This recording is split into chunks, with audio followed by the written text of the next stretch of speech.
Welcome to the Worldwise Wealth Podcast. I'm your host, Nicole, and this podcast is your guide to building a truly borderless life.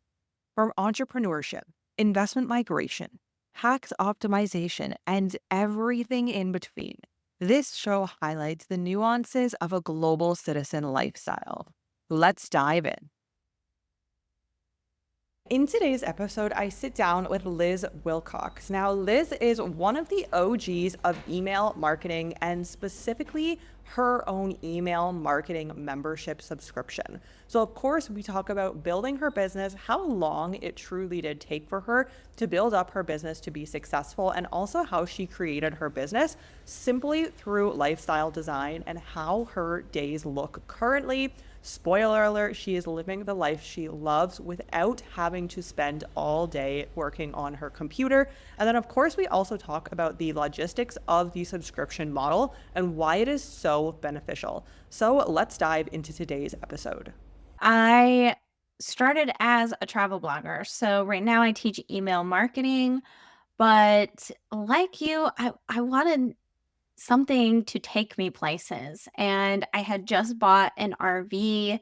I started Googling how to take care of it. And that's when I found the world of, like digital nomads and things like that. I was like, wait a second.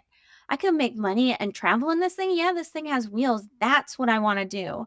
And so I started this travel blog before I was even traveling. I was like, hey, follow me on my journey. I'm going to give you the nitty gritty of every detail. As I learn, you're going to learn too. And that was the premise of my blog, The Virtual Campground, for years. And, once you start a business or a blog or, some kind of online thing, you quickly realize there's a lot that goes into it. You could have a podcast, you could have a blog, you could start a YouTube, but, my goal was to travel. And at the time, I didn't have a lot of free time. I had to work in the margins. So I listened to amazing podcasts like this, and everyone said, build an email list, an email list, an email list.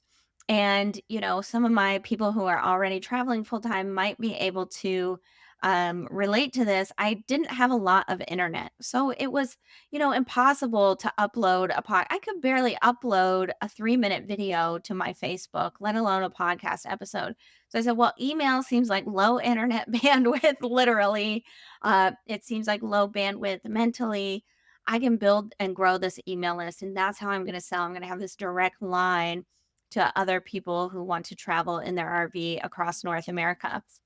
And so that's when I started, and that's when I got really good at. You name a digital product, I tried to sell it to that list.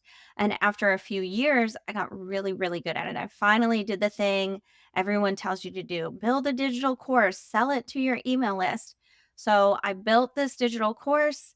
I had a wait list of 141 people. And by the time I did my Monday through Friday open close cart, I had made 141 sales. Word got around about that. People said, "No, you didn't. How did you do that?" I started showing my receipts. That's when I knew I needed to sell that travel blog and go all in on email marketing. And that's what I teach today. So I'm curious the transition from selling a travel blog, which I mean, that's what you had built up at the time. And so I'm sure that was a very big decision for you and probably your baby at the time. So the decision for that into really wanting to go into email marketing and realizing this was the future. And I'm curious, I mean, you kind of mentioned it, but I'm curious, there were probably so many other things at the time. There's social media, there's, podcasting, there's YouTube, like there are all of these things. What was, other than the low maintenance, like, what were some of the other things that really drew you to email marketing? Simply the conversions that you were seeing? Yeah, it has the highest ROI. Y'all, I am nothing if not an efficient chick. I don't like to waste my time.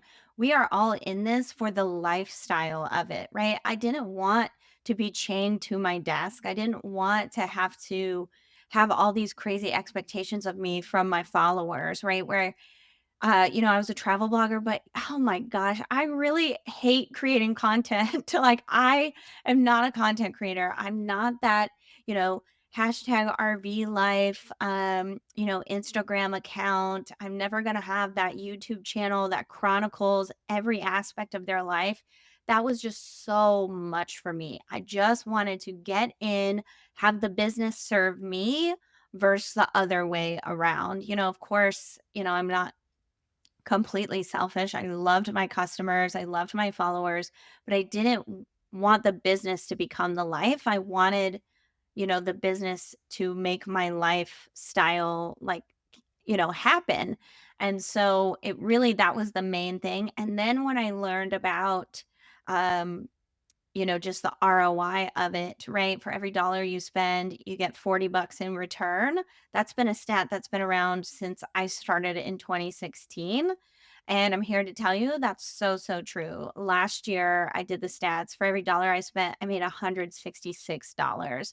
Now, I don't know about you, but that sounds pretty good when it comes to funding my lifestyle. So, I really wanted something that was stable, especially when you're traveling, when you're seeing the world. Nothing is in stone, right? It's plans made in jello. There's so much uncertainty. There's so much decision making you have to do. And when it comes to social media, it seemed scary. It was like, oh, well, Zuckerberg could change the rules tomorrow. Raise your hand if were alive when Elon Musk bought a social media thing, and now it's just like completely changed the whole game over there, right? If I had built my entire blog or a following over on Twitter, I might be wondering where my people went, right? And so I knew email was something that I could own. And in a time when I was starting to travel and having to make a million and one decisions, having one central location where all my followers were, where it was safe, where I knew that I owned those email addresses, that felt really safe, really secure, and was a no-brainer for me to keep growing. I don't know what year this was, but this was probably quite a few years back when you started this journey. And I think that's really insightful for you to look ahead in the beginning and really realize that social media was not what you really enjoyed, but also was so impacted based on who owned it and the public and what they're wanting and what the CEOs of these platforms are wanting. And I think a lot of people just kind of got into it and didn't think about what the end result or years down the line could look like. So I think that's really interesting for you and your journey. I'm curious if you don't mind sharing a little bit about what you do today and how you monetize email, and then also diving into some of the numbers of you mentioned $1 produces 160 around that. So I'm curious what that looks like for you today in order to build your business out of this. Yeah, so back in the day, I'll start with my travel blog. I had sponsorships, I had ads on my blog, I had digital courses, I ran a digital summit business with some other partners in the travel industry. First of its kind, actually, I will say it was the first travel summit, digital summit ever in the whole world. So exciting. I forgot about that. And so I was making money in a lot of different ways, selling courses, digital products. And so when I started the email marketing thing, I was doing a lot of, service providing, writing emails for people. But nowadays, I just have a $9 a month membership that sends out weekly templates. Hey, don't know what to write your people? I'll write it for you. It's kind of fill in the blank. And nowadays with Chat GPT, it's sorta, you throw it in there, it's 98% of the way done. I get you 80%, AI will get you 98%. You just basically gotta read it and hit send, right? Um, and it go the way that I have my business now with the $9 thing, weekly template, it goes back to my travel blog days of what do I want my life to look like, right? And I know you listening, you feel the same. It's all about that lifestyle design and having a business that serves that lifestyle, not the other way around, right? And so when I created the membership, I wanted something low responsibility. I was doing that high ticket service providing thing, but I was getting up at 4 in the morning. I was having to work when my daughter came home. And at this point, I had stopped traveling full time. I wasn't able, but I lived on the beach. I lived like 4 minute walk to the sand. And I'm like, I can't even go to the beach. What's the point of paying this rent? Especially as someone who lived in an RV forever, I was like, what's the point of paying this rent if I can't even go to the place that I'm paying it for anyway? And so creating this low cost, low ticket thing where, I kind of live in my zone of genius. Yep, I could spit that type of content out really quickly versus the social media content where I'm having to run around and document my life all day long. Again, it was just all about what do I want my life to look like? How do I want to wake up? How do I want to end the day? What do I want to do in the middle of the day? And who do the people who are the people that I want to serve? That was the creation of the membership and why I keep selling it, 4 years later. So you talked about lifestyle design, which is a major pillar of this podcast. So I'm curious, how have you structured your business to support your own lifestyle design and make it also a lifestyle business? And I'm curious what your day to day looks like. Are you in the business constantly? Do you have a team built out? And then from that as well, I'm also interested in what your general funnel looks like if it doesn't really involve you so much anymore. Yeah, so the first part of that, designing the membership, I knew that I wanted my life to be easier, to only be on the computer a few hours a day, to give people something that I knew was high value, but easy for me to fulfill. I know that I'm great at weekly newsletters because I had this travel blog and I did a weekly newsletter every day for 4 years and I saw amazing results from it. So I was able to create this low ticket membership. I also knew that I love talking, and I love being on podcasts. I love sharing my story. I knew that I have an amazing framework when it comes to email marketing. And so I knew that I could go on podcasts in order to grow the email list, grow the membership, etc. And so I started doing that right away. I would rather talk to people like Nicole all day. In fact, this is my second interview in like 3 hours today, and I've got three more tomorrow. I would rather do that than write someone else's emails, right? Than charge that high ticket.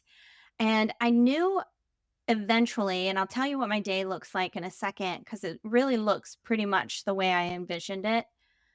I knew that I wanted this simpler life where I could make decisions and, go out and take a summer off or, I always wanted to be on Survivor, but, you can't be on Survivor if you work every single day. And I knew I wanted to do all these things. So I knew eventually I was going to have to let go of the copywriting side of my business. And so I just took the time, I laid those bricks, I got as many podcast interviews as I could until I was able to retire that copywriting. And so my day now, my typical day, I don't travel full time anymore, but I do travel quite a bit for work and pleasure. I do take summers off. I haven't worked summer since 2022. Feels really, really good. I also was able to go on Survivor and leave my business. I played really well. It was super fun and terrible at the same time. But I was able to make that dream come true for myself because I've created this sort of low responsibility membership. So typically, my day, I get up, I have a child, so I take her to school. That's hence why I don't travel full time anymore. She begged me to go to school. So I was like, all right, we'll settle, I guess. And I go for a run right after I walk her to school. And then, maybe I turn my computer around on around 9 or 10 a.m. and I turn it off around 1:30 p.m. every day. Usually Fridays are free, so I can work and catch up if I need to. Or, I can take the day off and go to lunch with a friend or go to the beach or up to the creek or whatever. And I realized a few months ago, because I was able to buy my dream house on my dream street in my dream neighborhood. I said, if I ever do settle down, this is the street I want to live on. And I do. I live here now. And I was sitting on this bench because I live right on the bay in Florida. And I had just gone for a run and I was thinking, and I was like, wow, this is the visualization exercise I used to do when I started my business 8 years ago. If I could make my dream come true, it would be to take my daughter to school, to have the time to go for a run, to have the time to sit here because I don't have calls waiting for me. I have wiggle room. And wow, I'm picking her up from school too. I don't have to, get someone else to do it. I'll be able to turn off my computer. And honestly, I teared up. I said, I don't even wanna say I can't believe it because I do believe it. I remember all the things that I did to put it in place. I remember all the intentionality that came behind, uh, you know, choosing to do this little low responsibility type of membership versus just saying yes over and over again. It would have been easy for me to say yes to someone who wants to pay me, $10,000, $20,000 to write their emails. Holy crap, that's a lot of money. Yes. But I knew that wasn't the life I wanted. I knew if I signed that contract, the next 4 to 6 months of my life would belong to them and not to me. I want to dive into the membership and subscription model and talk about that a little bit more. I myself have a subscription business. My partner has a subscription business. And I really think, and I think we're all increasingly seeing this in the last even just year or two, that most companies in general, regardless of the industry, are trying to roll out some sort of a subscription so that there can be monthly recurring revenue. And you caught on to this quite a while ago, but I think a lot of the larger companies are really just starting to catch on to this. I know Panera Bread has a subscription. Like it's only a matter of time, if not already, that McDonald's does. So Wow. I'm curious. I had no Yeah, idea. That's insane. I mean, but I get it. It's what Nicole just said, the monthly recurring revenue. That was it for me. It was I had signed, I think it was $20,000 worth of projects. It was like 2 or 3 projects and all within a week, and I thought, "Oh, $20,000, this is amazing." But then I felt so heavy, what I had just said, like, now my life belongs to them. And it was looking ahead in the future. What do I want? Like, my life doesn't look the way I want it to right now, but that's okay. I can be patient, right? There's so much in the world that I want to see. I got to be patient about it.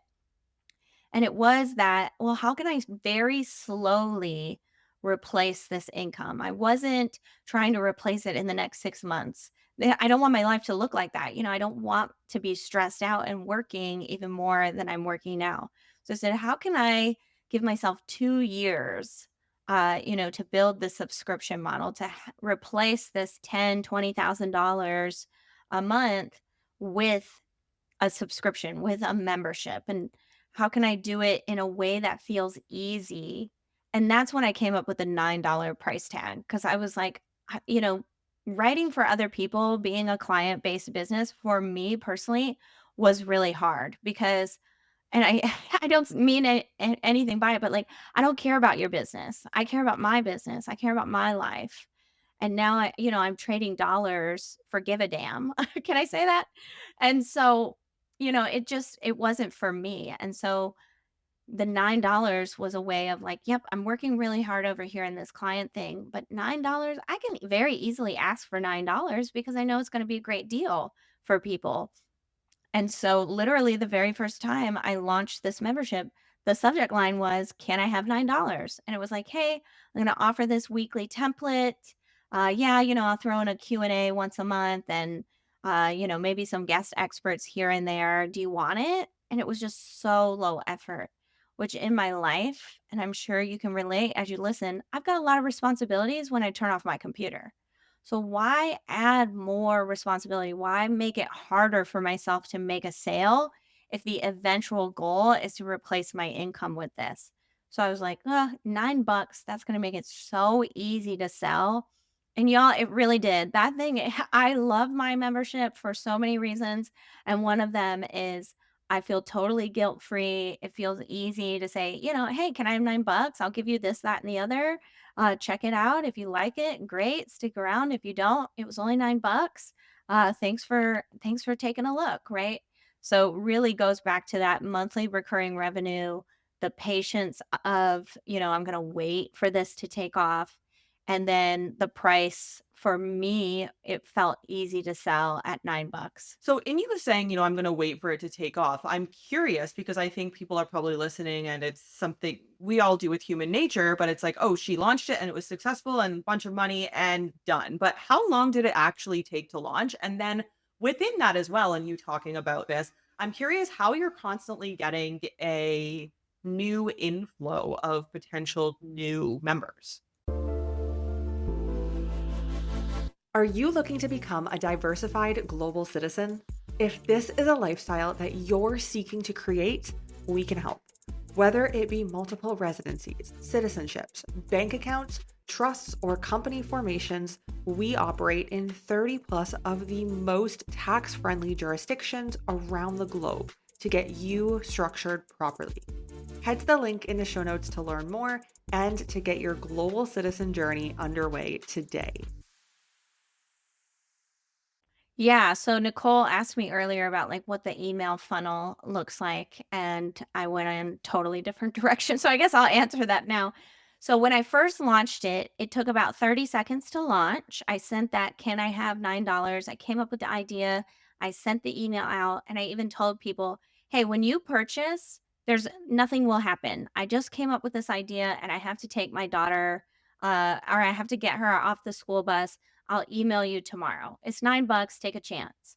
Right. And that's the thing about having a lifestyle business and building a brand and a community that gets you is they're like, oh, Liz, but they trusted me too. And so I had 30 people in the first 24 hours. And the next morning I was like, oh, well, I guess I better get to work. And so in that first 30 days, I told people, hey, we made 30 sales. Now I want to get to 100. I want to get to 100 in the first 30 days.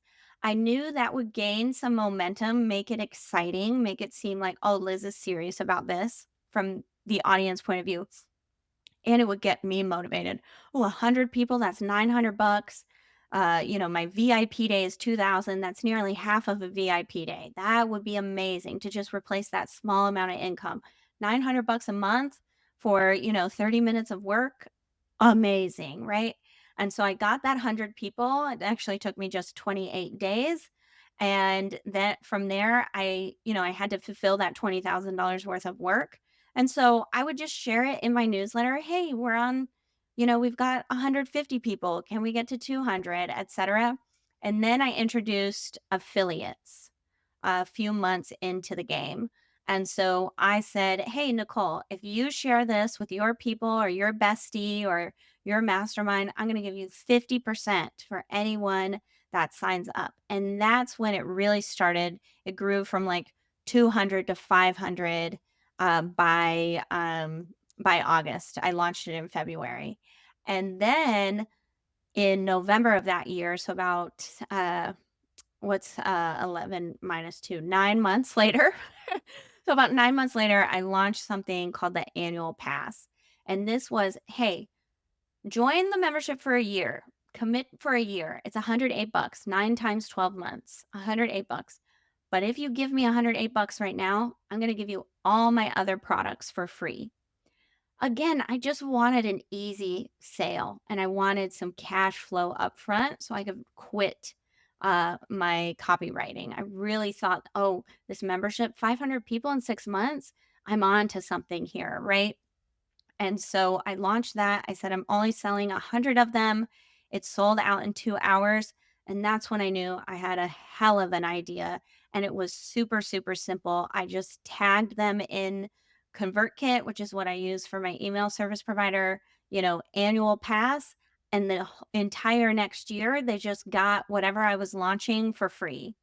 So it was super, super simple. It was a way to get some quick cash flow. I made like 20 something $1,000 in 2 hours, which I was like, what the heck? 9 months ago, I made $20,000 and I had to do 4 months of work, right? And so I was like, oh, I'm on to something here. And it was also a way of me ensuring that I did launch those other products I had planned. I did do the welcome sequence workshop. I did do a challenge on list building, et cetera, et cetera.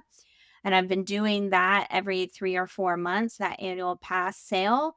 And it's just made me have to work less and less each time because more and more people join and which means more and more cash flow into the business where I can hire help. I'm still doing those same products over and over again.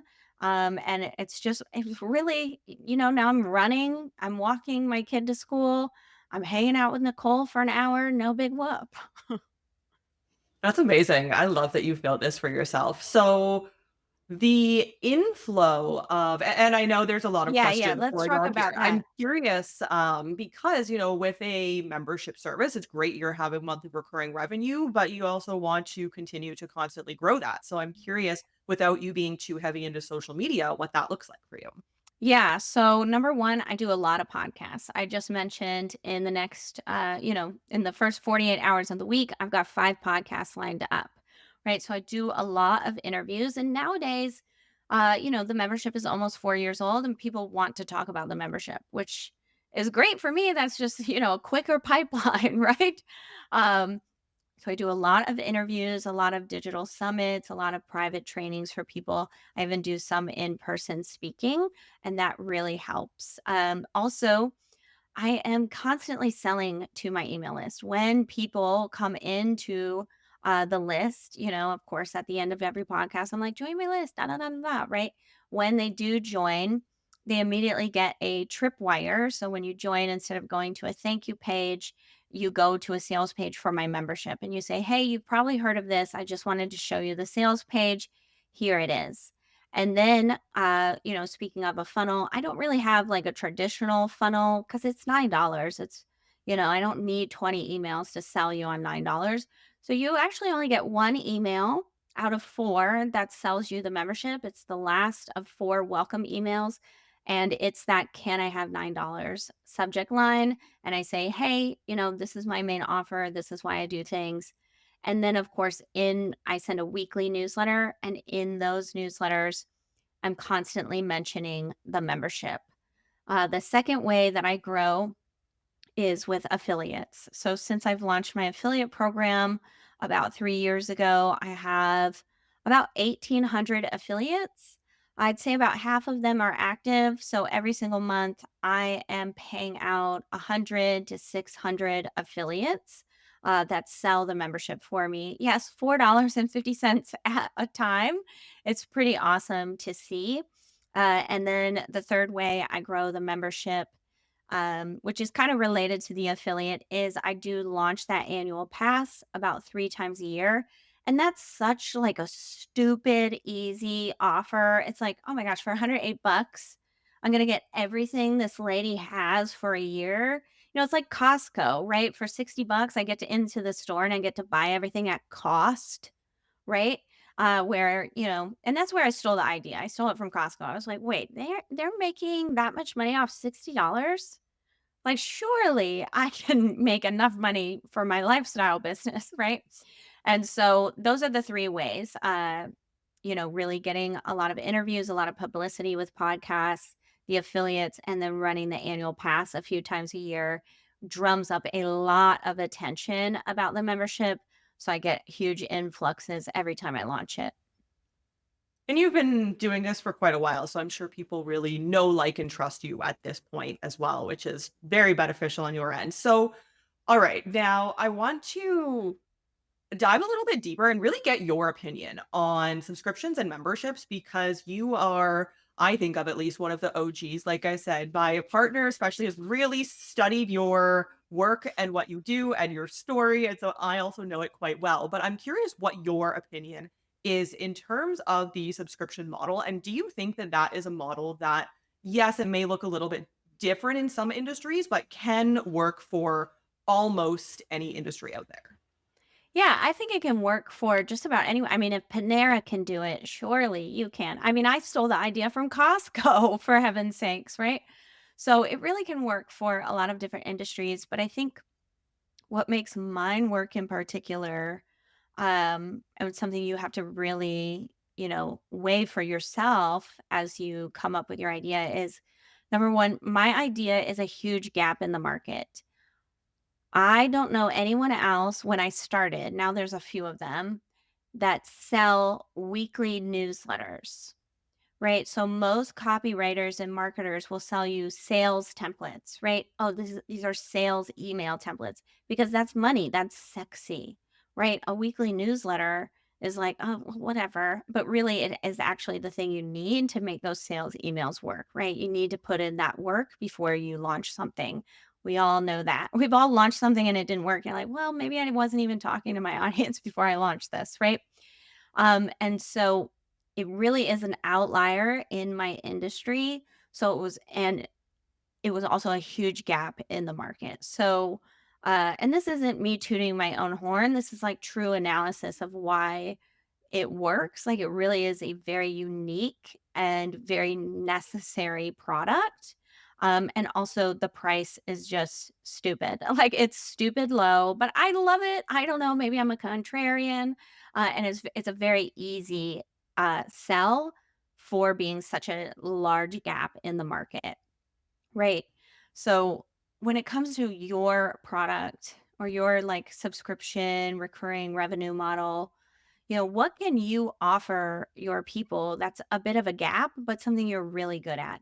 Because what I see when people make memberships, they start to resent the membership and resent the customers because it's not working fast enough. Either they priced it too low and the expectations were too high, like, oh, I'm going to have a $9 membership like Liz, but they only have 50 people in 6 months and they're churning out all this content and they're starting to resent that they did it. They're making, you know, $450 a month and they're working harder than ever.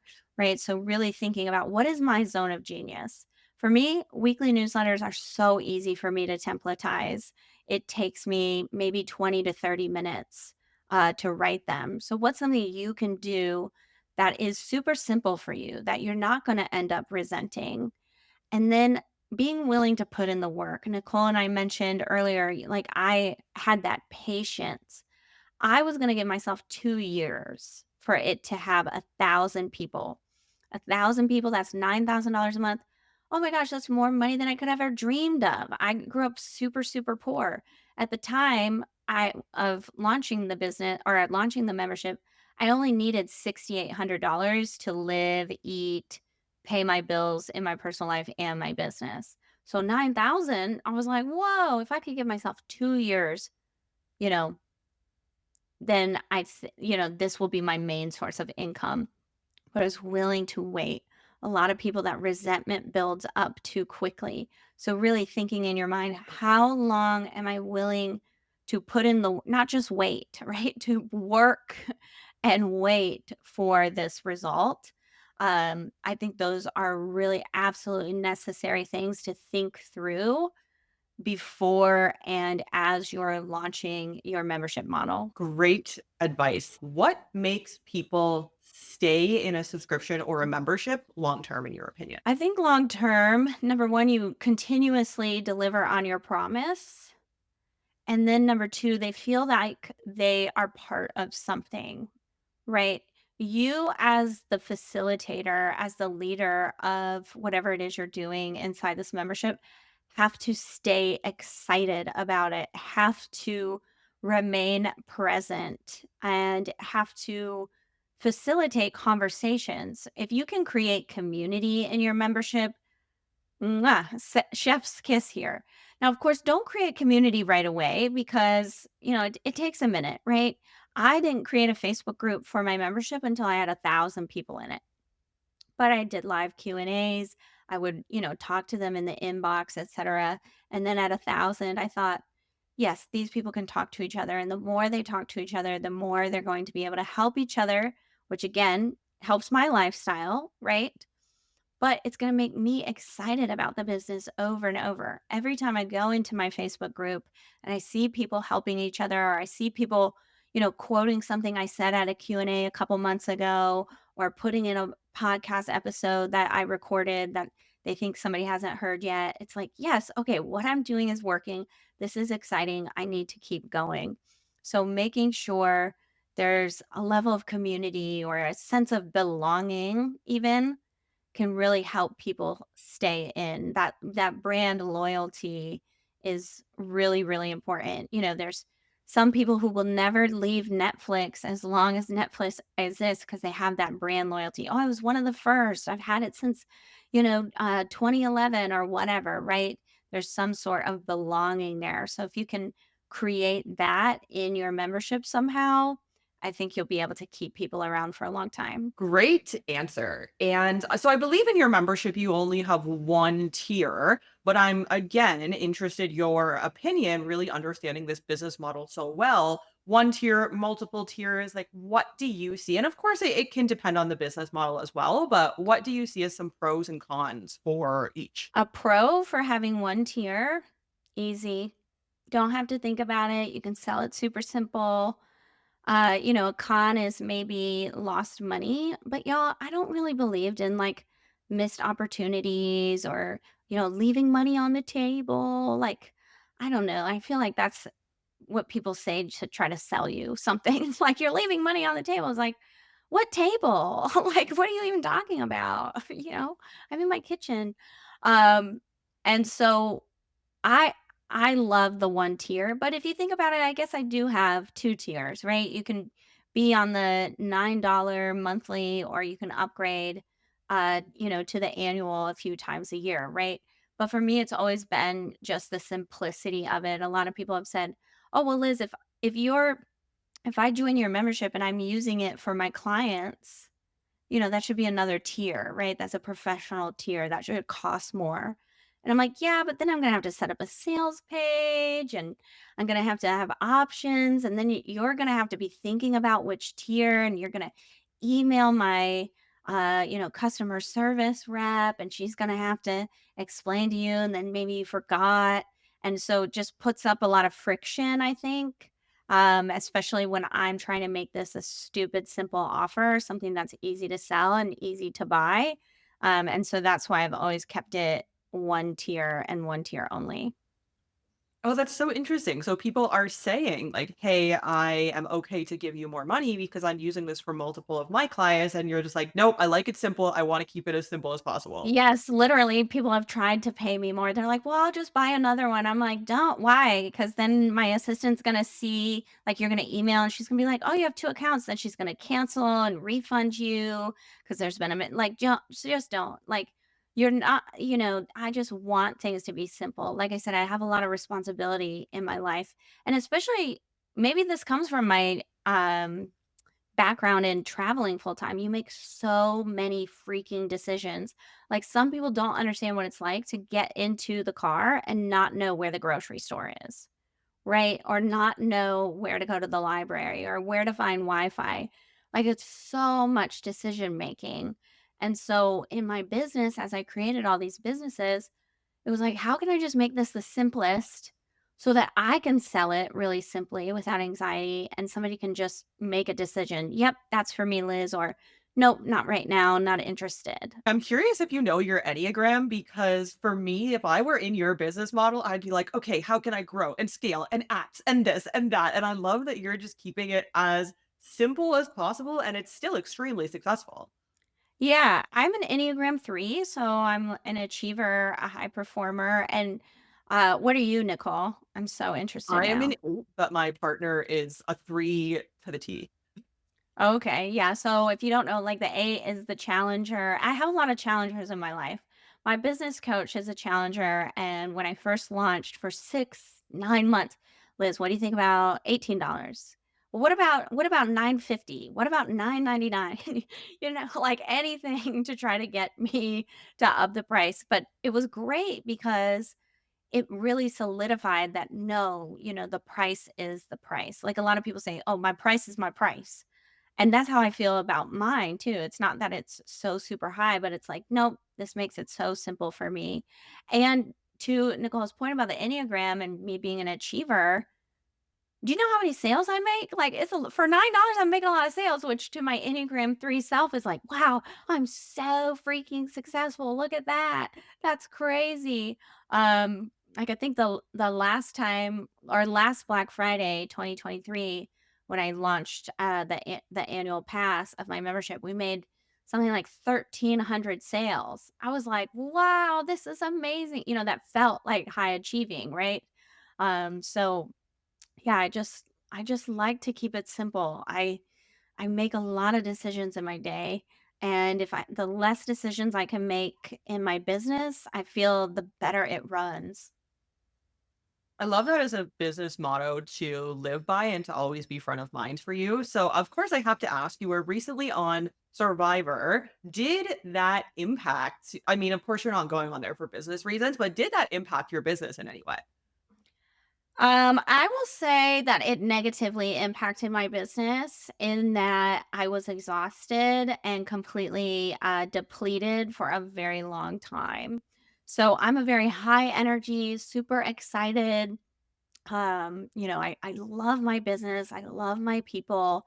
And when I came back, I was exhausted. I had lost almost 14% of my body weight in 25 days. I was out of control with eating, so I became incredibly inflamed for months. I had extreme brain fog. Of course, spoiler alert, I didn't win. So that was traumatic for me as someone who wins all the time, just in life and in business. I'm very much, I wouldn't call myself a control freak, but when I look at my life, I'm very much True. in control of my life. And, I lost it in the last, second of the last quarter of that game, but anyway, uh, I feel like in that way, it negatively impacted my business because I wasn't able to be there. Remember, 10 minutes ago, I said, "You as the facilitator, you need to be excited. You need to, build that community and be there for the community." I felt like for probably about a year, I wasn't really that present. I talked about launching my annual pass 3 times a year, and the year that Survivor aired and I was on it, I did not launch my annual pass. We're about to launch it for the very first time in a year. So I was losing some annual pass holders, as I call them, throughout the year. Luckily, we have this thing called rebills. Another reason why we need subscription based. I've actually made more in 2024 than I made in 2023 so far without launching simply from rebills. So I'm probably being a little hard on myself here, but I know if I hadn't gone on Survivor, I would have launched two more times and probably would have, hit the $1,000,000 by now. So I guess I've lost $1,000,000 2 times. Ah. Uh, Okay, you're um, on the track that you're supposed to be on, right? I mean, we as travelers and digital nomads and lifestyle business owners, we know that there's no regrets. It's all just is what it is, and there's no losses. It's just, it was what I thought it would be or it wasn't what I thought it would be, right? And then we just move on from there. So I'm really grateful to my survivor experience. I think in the long run, it has helped me be a better leader. It's helped me be more self-reflective, and I'm really excited that I'm finally feeling better. The internet is becoming a safer place for me because while it was airing, it was a very dangerous place for me. And I'm ready to come back to my pass holders and my $9 a month monthly members and really like give them my all to see us all grow together. It's really exciting. I love that. And thank you for also being really transparent about the struggles that you've had in the journey as well. I mean, not every entrepreneur has that, but it's not always something that's so showcased. So I appreciate you sharing that. And please tell us where we can find you and the membership online. Yeah, of course, I'm an email marketer. I want you to join my email list. You can see how I do all of this stuff. You can go directly to lizwilcox.com. There are two buttons depending on what you're interested in. If you would just want to check out that membership, there's a yellow bar at the top that says, "Are you here because you heard of that $9 thing?" You can click that yellow bar, it'll take you right to the membership. Or if you just want to check it out, you're a little skeptical, the answer is no when you say, "Can I have $9, Liz?" You can click a hot pink button in the top right hand corner. It's going to give you an entire welcome sequence already written for you. It's going to give you 3 newsletter samples from that membership. You can get those for free. And a year full of prompts with 52 subject lines, all for free. LizWilcox.com, hot pink button. You can't miss it. Interesting. And so does this work for any or almost any type of business, or are there certain businesses that these templates would work better for?